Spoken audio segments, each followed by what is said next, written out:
Thing is, a bad month or two can actually wreck the whole year if you're not careful. Yeah, well, it's like people say, you reap what you sow, but if you never sowed anything, you can't really expect to reap, right? And you definitely don't reap straight away. And often you can make knee-jerk decisions. Marketing is a core system for your business. You were just too busy. You didn't see it as a priority until it is when the workflow dies up. And the hard part is that it's too late. It's hugely stressful when your business runs out of work and you face the prospect of having employees sitting around the workshop doing nothing. Tune into this week's podcast where we discuss how to stop this from happening and how to keep more than enough work in front of your team.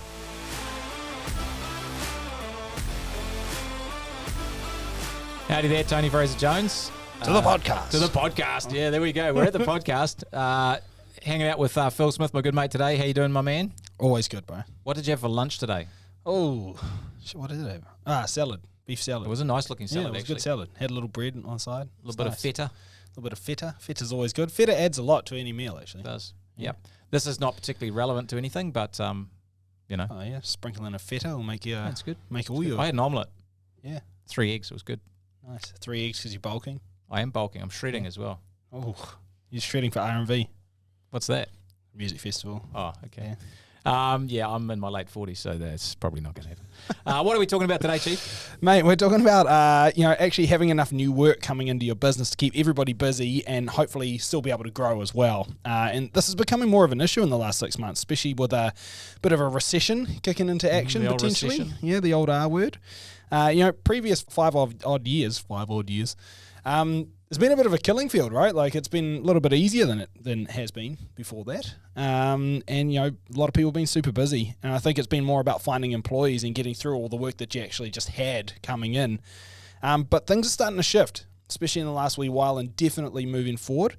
And more businesses are finding that their workflow is slowing up. So it's becoming more of an issue. It is. And some people are getting a little bit freaky about this.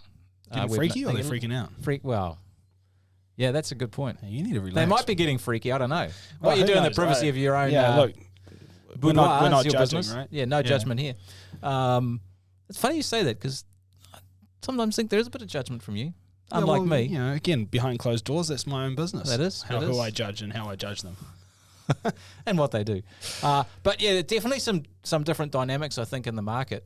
I reckon even the last 10 years has been like crazy for most people. Yeah. In fact, you've pretty much been able to put your shingle up and work's come in.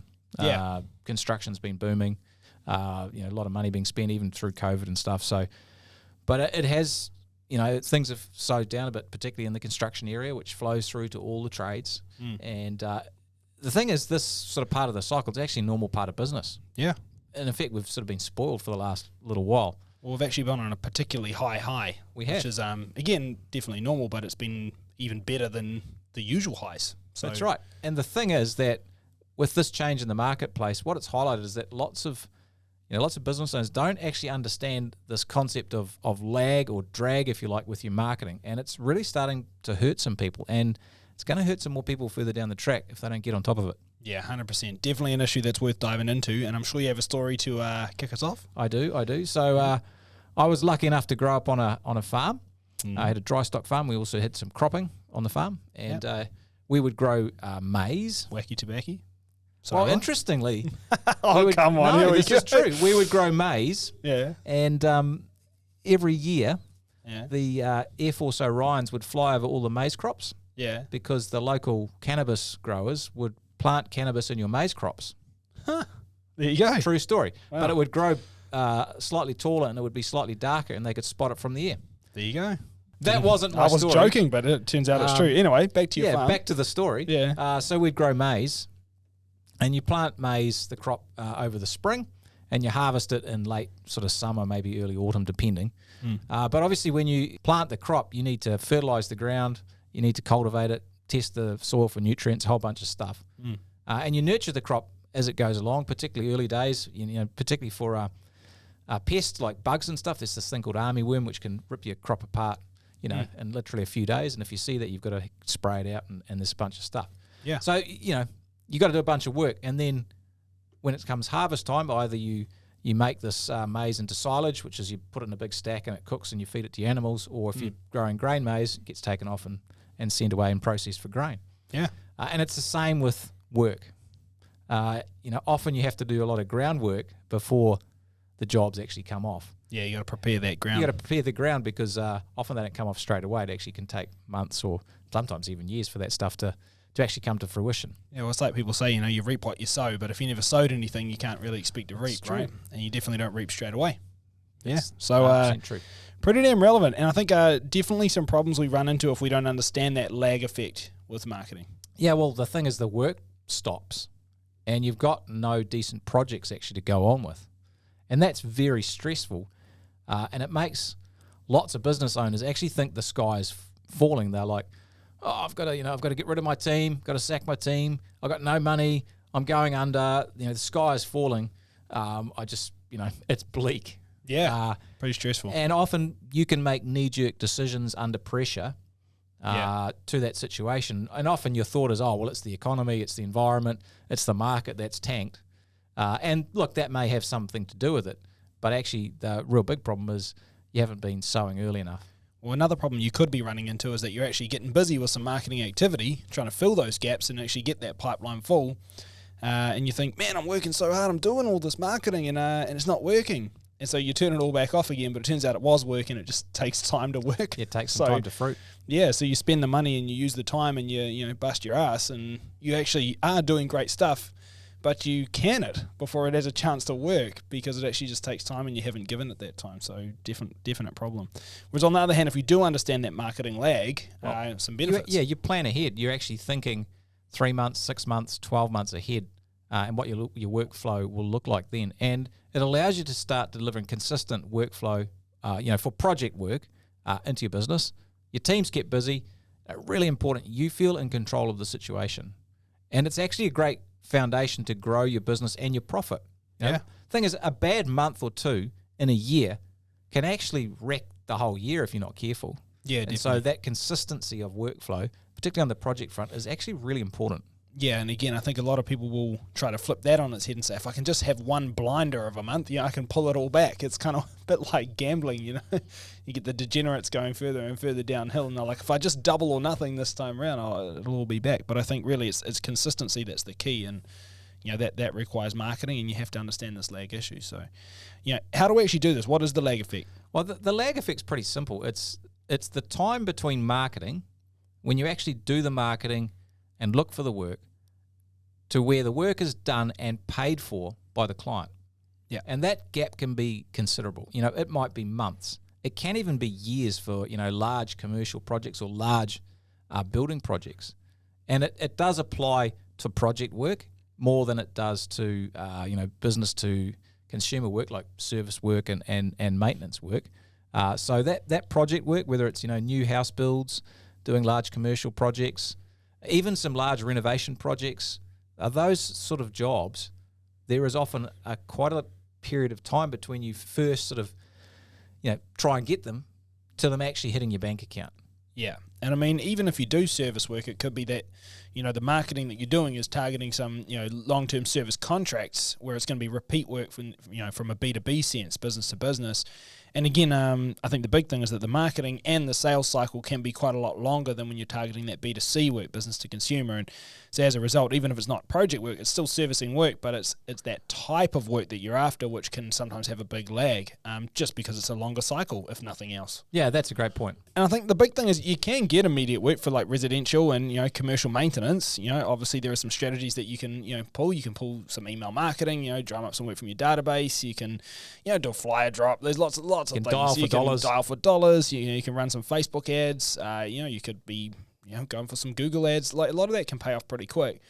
But the reality is that there's a lot of work that you target, like we said, whether it's project work or whether it's, service and maintenance work, which does take longer to fruit. It could be a longer play marketing strategy, could be a long sales cycle, but end of the day, there is lag. Yeah. And if you think of a building contractor or a general contractor, look, if you price a job, well, first off, you market to them so they actually know you exist. Yeah. And that might take a period of time.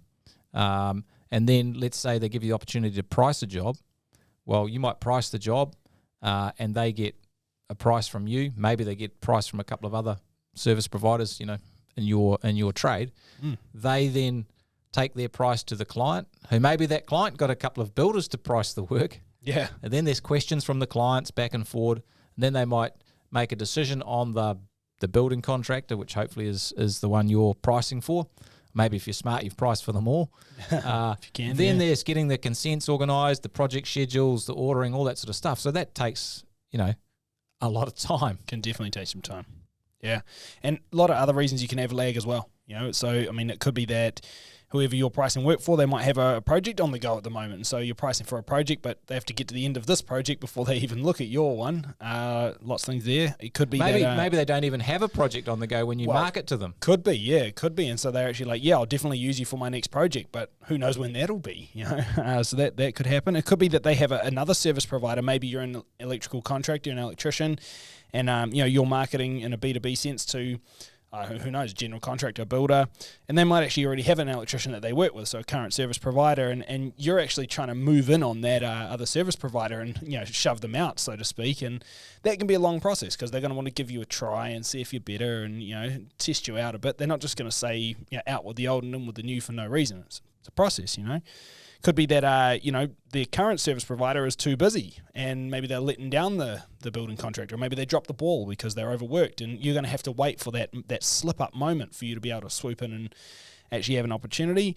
And know, like, and trust is required for a sale, and this can take time in itself. You might actually have to be marketing to your target audience, whether it's building contractor, it could be somebody who's a QS that's doing pricing big projects, or again it could be service and maintenance contracts, it could be schools, aged care facilities, anything. But strata, real estate, property whoever managers, it is, if they're going to commercial. give you repeat work, they need to know, like, and trust you, and that could mean that you might have to have. There's a rule of about 7 touch points. Is like actually quite a studied piece of research there, but who knows? It could be 20 touch points you need to have before they actually even give you a shot.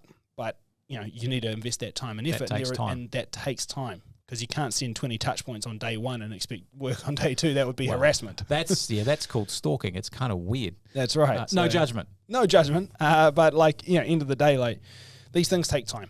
Yeah. And some strategies just take time in themselves. You think about lumpy mail or something, which is something we've discussed previously. There's things like, how long does it take for the mail to arrive to them? If you're sending something over a long distance, it could be days and days before it even gets there, let alone days before they open it, let alone days before they actually give it a proper read. And again, then you still might need 7 touch points. So, things can take a long time. Yeah, so the thing is, to get a consistent stream of projects, you really need to be marketing actively all of the time. Yeah. Because if you have a hole for 2 months, what happens is that hole will appear somewhere in your workflow. If you have a hole in marketing and pricing and chasing work, then that gap will appear somewhere in your workflow down the track, whether it's 3 months or 6 months or 12 months. And when we're working with our members, if they have a flat patch, it's like the question often is, well, what were you doing, 2 months, 3 months, 6 months ago? Oh, we had these big projects. Yeah. What sort of pricing did you? What were you doing then? Yeah. Were you marketing? And often it's, we were just too busy. That's right. And so we were flat out. We didn't need it then. The chickens always come home to roost with this. Yeah. So the thing is, most often you were just too busy. You didn't see it as a priority. Yeah. Until it is, when the workflow dies up. And the hard part is that it's too late at that point. Well, because it's tricky. There will be a lag. Yeah, there is a lag. And so you're then scrambling to try and fill your workflow with other work that you can generate more quickly, but typically it's not chunky work. No. Because, occasionally something might fall into your lap, and that's great. But that's more by chance than by design. Yeah, sure. And again, you might actually be resorting, if you're that desperate, you might resort to some desperation tactics, which, again, we've done previous episodes on, and we definitely don't condone. But, if you're in a desperate spot, you might take desperate measures and actually start filling your calendar with stuff that's not much good anyway, which is another flow-on effect. Yeah, that's right. So here's the thing is, marketing is always a priority. And to help you understand what a priority is, if you can track the value of the forward work you have booked, that is a key to success. So every month, if you can look and see, well, I've got $620,000 worth of work in front of us that's quoted and booked in. Yep. I know that work's happening. Or I've got, I've got 80,000. My team's reasonable size. That's going to take us about half a week or a week to do, or depending on the size of your team. So if you're measuring the value of the forward work you've got booked in, that gives you visibility and transparency on where you're sitting. Yeah. And that literally lights a fire under your bum to get cracking, because you realize, well, it's it's not a good excuse to say I'm too busy to do that. It's like, I got a problem, and the numbers, the transparency will give you the motivation to actually go and fix it. So that's massively important. If you're not doing that, I think it's massively important in this environment right now, but always to start measuring how much forward work is booked, so you know where you're standing. Yeah, totally. And then from there, create a system. It's one of those things that this is an activity strategy, and it's about making these activities and becoming active before you need to be filling the calendar. So if you're targeting that B2B work, it could be that you choose your niche. You might target B2B work, maybe general contractors or property managers. Could be whoever.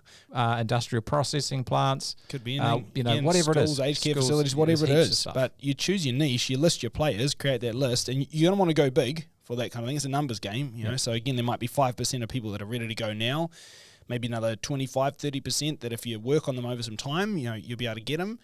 And, there will be a percentage of people that are never going to be interested, but that's fine. But that's why you want to, go big on your numbers. Yeah. And then, make your contact. Use your direct mail or, use your prospect nurture system afterwards, which is another one we've talked about in previous episode. Yeah, it's keep just those touch points following up people via email. Keep that top of mind awareness high. Personal touch points. And again, if your niche that you've chosen is not B2B, even if it's B2C, you might send an email to your database, and that's great. But one email might capture, a few jobs from your whole database. But if you have a sequence of emails that you'll send over time and you've created a system around this, you might get a few this week and a few on the next email and a few on the email after that. And again, you create a system where this is going to continue to fruit. Again, Facebook ads, you don't run a Facebook ad, you'd run a series of ads over time. And again, you're going to catch a different couple of clients with each one. So it's about putting a system around this so you can replicate. Yep. And getting busy now, because it is an activity strategy. It means for that project work, what you do now is going to fruit later. 100%. And what you don't have now is what didn't happen earlier. A big thing here, though, Phil, is that capacity, like a lack of capacity, it's a massive issue for most business owners when it comes to marketing. Totally. So, and particularly for marketing for project work and B2B work, because it is, as we said, it's an activity strategy. Yeah. It does require, often it doesn't require a lot of cost. Like online marketing, you spend money on Google ads or Facebook ads or TikTok, Insta, and all that stuff. So you can leverage your effort by money. But for B2B work, you can get a list of people. You know who they are, and so you can target them directly. Now, if you don't have the time, that's not a great excuse if you're a business owner, because how's that going to play? What are you going to say to your team? I didn't have the time, when you can't provide work for them. It's like, well, that's your job. Yeah. So maybe you'll have plenty of free time soon. When that's right. Because you've got no work to do. And no team to manage. That's right. That's right. So the pain of actually putting in the effort up front is way less than the pain of having to deal with the fruit of the lack of effort. That's it. So there's a few things you get. You get a marketing student. Get someone from the local university or technical institute who maybe wants to work 10 or 15 hours a week. It'll love a job, not too expensive.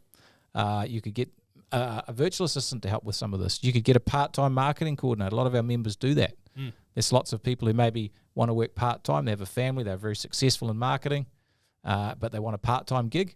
Yeah. Perfect for this kind of thing. That's it. Maybe you could get a business development manager. So that's someone who's actually, their job is to go out and make sales for the business. And that's a super successful activity strategy as well. Definitely. I think the key here is just like leveraging that time, because you probably don't have it, right? I mean, for a lot of people listening, I'm sure they're thinking, this all sounds great, but like, when am I going to do that? Especially because we're telling them to market when they're busy, which is kind of the conundrum, right? Like, but the best time to market is when you are busy, because you have the resources. Yeah. When you're a little bit quieter, you go into a contractionary mindset. You're thinking about cost minimization. You're worried about expenses. Yep. And so it becomes a little bit more of a mindset problem. Totally. But when you're busy, you're like, okay, we can kind of make this work. So that's when you want to do it. And the other thing is, you market when you're busy, because all the time, actually, because marketing will give you more work, helps you get rid of your. Now you can look at your client base and say, okay, my margins are 40% overall in my P&L. Well, if they're 40%, there's a bunch of clients that are less than 40%. There's probably some that are 20 or 25. Because that's an average. That's an average. Yeah. So you want to basically get rid of those ones, and you'll do that if you've got good marketing happening, consistently looking for new projects and new clients.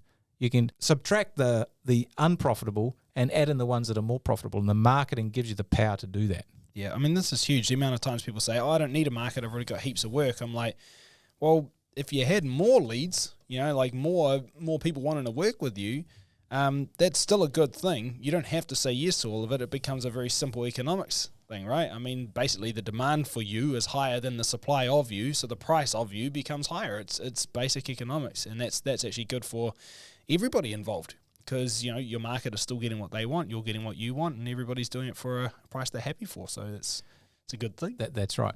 And I think there's an old proverb, when's the best time to plant an oak tree? Well, the best time is 100 years ago, because now we can all sit under the oak tree and enjoy the shade of the oak tree. When's the next best time? Well, today. It's today. It's right now. That's it. So that's a key part of this.